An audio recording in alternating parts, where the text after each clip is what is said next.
Constitutional design पढ़ रहे हैं। पहले हमने साउथ अफ्रीका ये जो इनका स्ट्रगल अगेंस्ट अपार्थाइड, फिर अपार्थाइड में फिर क्या चेंज प्रोटेस्ट था, दूसरा पार्ट था। फिर तीसरा हमने पढ़ा कि टुवर्ड्स अ न्यू कॉन्स्टिट्यूशन।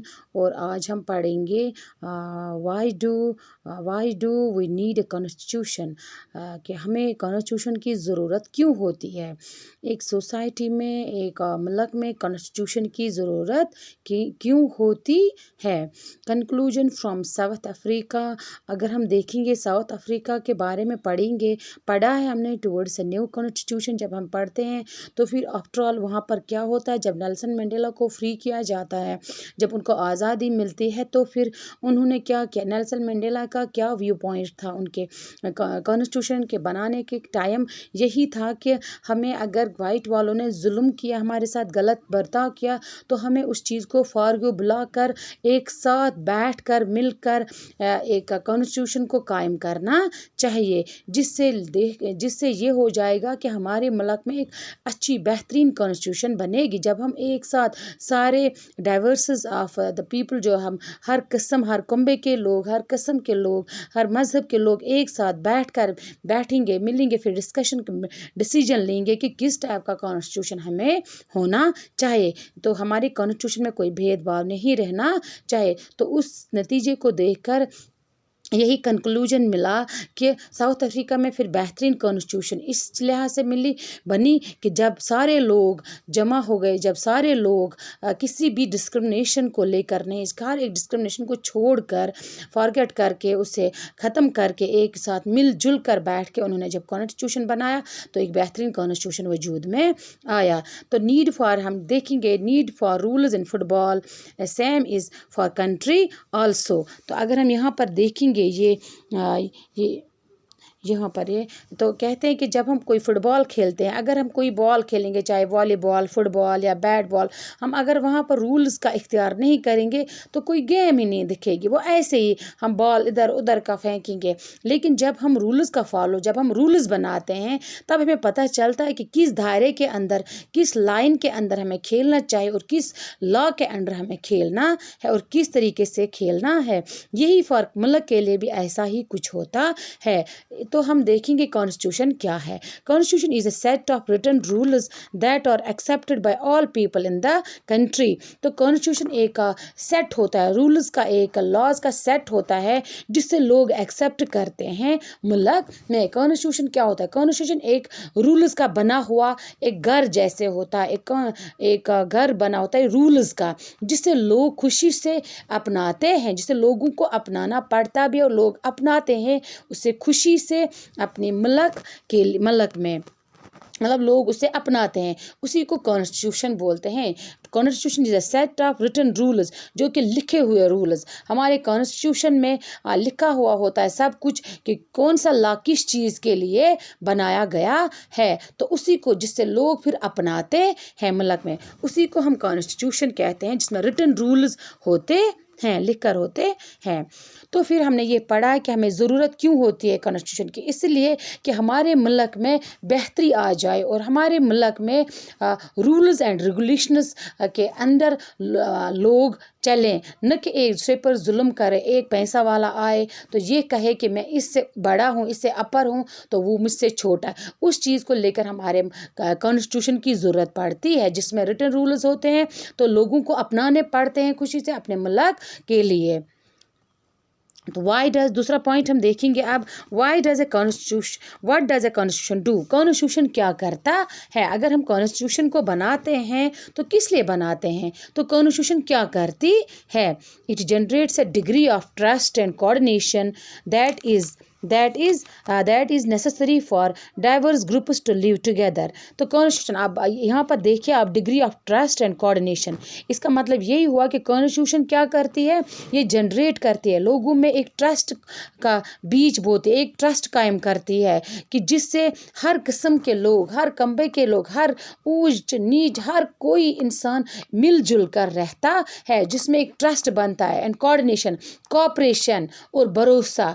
अगर भरोसा भरोसा ही नहीं। अगर हम लेंगे साउथ अफ्रीका की बात पहले, तो वहाँ पर ना ट्रस्ट था ना कोऑर्डिनेशन थी पहले, क्योंकि वहाँ पर वाइट वाले रूल्स करते थे किन पे, ब्लैक्स, और ब्लैक्स को डोमिनेट किया जाता था on the base of skin colour पे, on the base of skin colour. उन्हें बिल्कुल डोमिनेट किया जाता था कि आपको अलग एरिया में रहना है, आपको किस जगह पे रहना है, अगर आपको उस एरिया में जाना है तो आपको इजाज़त की ज़रूरत है और आप गवर्नमेंट में नहीं आ सकते हैं।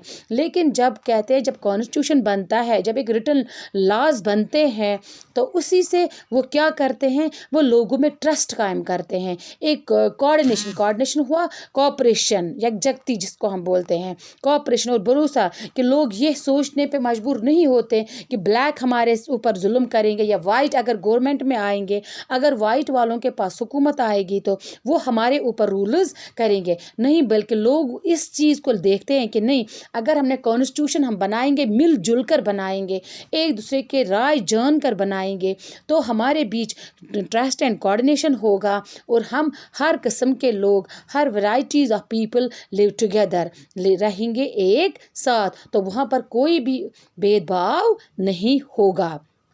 पहला काम यही कॉन्स्टिट्यूशन का होता, वो लोगों में भरोसा और कोऑपरेशन को कायम करते हैं। It specifies how the government will be constituted, who will have power to take which decisions. आया समझ? तो यहाँ पर ये भी है कि ये जो गवर्नमेंट है, अगर हम कोई उठेगा कि ये सोसाइटी ये करते हैं तो यही बस इसको, ये कॉन्स्टिट्यूशन में इसको एक्सेप्टेड कर दो, ये सोसाइटी चोर है तो इसको चोरी, सारी सोसाइटी, इस सोसाइटी में क्रिमिनल्स रहते हैं तो क्रिमिनल को एक लॉ बना दो, नहीं, बल्कि कॉन्स्टिट्यूशन में ये बिल्कुल होता है कि कॉन्स्टिट्यूशन को कैसे बनाना है, कॉन्स्टिट्यूशन कैसा होना चाहिए, लोगों की राय को लेकर, लोगों की राय को लेकर ये constitution, it specifies how the government will be constituted, कि ये कॉन्स्टिट्यूट डिसाइड करता है कि गवर्नमेंट कैसी होनी चाहिए। पहले लोग ही मिलजुल कर बैठ कर कॉन्स्टिट्यूशन को कायम करते हैं, तो फिर इससे फिर कॉन्स्टिट्यूशन ही गवर्नमेंट को बनाते हैं। वही देखता है कि कौन सी, किस टाइप ऑफ गवर्नमेंट होनी चाहिए, और वही डिसीजन लेते हैं, कॉन्स्टिट्यूट ही डिसीजन लेता है, कॉन्स्टिट्यूशन ही डिसीजन लेता है कि किसको पावर मिलना चाहिए और किसको पावर नहीं मिलना चाहिए। और तीसरा पॉइंट है इसमें, it lays down limits on the power of the government and tells us the rights of the citizen. कहते हैं कि ये क्या, ये लिमिट्स में पावर देते हैं गवर्नमेंट को। हमारे अगर देखा जाए सबसे पावरफुल कौन होता है, सबसे पावरफुल तो गवर्नमेंट है, मगर गवर्नमेंट को ये इख्तियार मत होगा कि जो चाहे लोगों के साथ कर सकता, लेकिन क्यों नहीं, बल्कि इसकी पावर जो होता है वो लिमिटेड होता है। और शहरियों को और लोगों को महफूज करने के लिए कॉन्स्टिट्यूशन ने फंडामेंटल राइट्स को कायम किया है, जिसके चलते एक शहरी सिटीजन्स को कोई भी प्रॉब्लम हो तो वो गवर्नमेंट उसे उन राइट्स को वायलेट नहीं कर सकते हैं। वो कॉन्स्टिट्यूट जा सकते हैं, कॉन्स्टिट्यूशन में जा सकते हैं या कोर्ट जा सकते हैं अपने राइट्स को रेस्टोर करने के लिए, क्योंकि फंडामेंटल राइट्स है लोगों के पास, वो किसने बनाए हैं, कॉन्स्टिट्यूशन ने दिए हैं लोगों को फंडामेंटल राइट्स। इसलिए कहते हैं कि कॉन्स्टिट्यूशन क्या कहता है, लिमिटेड पावर्स गवर्नमेंट को देते हैं कि वो नहीं जो चाहे वो कर सकता है लोगों के साथ, नहीं, बल्कि लोगों के पास फंडामेंटल राइट्स है जिनको कौन गवर्नमेंट वायलेट नहीं कर सकता। अगर किया भी इन केस तो वो रेस्टोर कर सकते हैं, कोर्ट जा सकते हैं, कॉन्स्टिट्यूशन जा सकते हैं, तो अपने राइट्स को रेस्टोर कर सकते हैं। चौथा point, it express the aspirations of the people about creating a good society, कहते हैं कि, और ये क्या करते हैं कि एस्पायरेशंस, लोगों की इच्छाओं को, लोगों की ख्वाहिशों को क्या करते हैं, देखते हैं, ये बयान करती है कॉन्स्टिट्यूशन कि लोगों की जो एक्सप्रेशंस है उसको चलते एक अच्छी सी सोसाइटी को वजूद में करते हैं, क्योंकि सोसाइटी लोगों से ही कॉन्स्टिट्यूशन बनता है और कॉन्स्टिट्यूशन से ही एक बेहतरीन सोसाइटी वजूद में आती है। अब आपको आया समझ, पहला हमने पढ़ा स्ट्रगल अगेंस्ट अपार्थाइड जो साउथ अफ्रीका में हुआ था, और दूसरा हमने पढ़ा टुवर्ड्स अ न्यू कॉन्स्टिट्यूशन, फिर क्या हुआ वहाँ पर, जब डिमांड्स लोगों के बढ़ते गए, जब उनके प्रोटेस्ट की इंटेंसिटी बढ़ती गई, तो फिर गवर्नमेंट को झुकना पड़ा, लोगों की डिमांड्स को अपनाना पड़ा। तो वहाँ पर जो गवर्नमेंट है तो उन्हें फिर मिलकर नेल्सन मंडेला को रिहा करना पड़ा। तो फिर साउथ अफ्रीका को 1994 में आज़ादी मिली, फिर लोग ने खुद मिलकर बनाई एक गवर्नमेंट।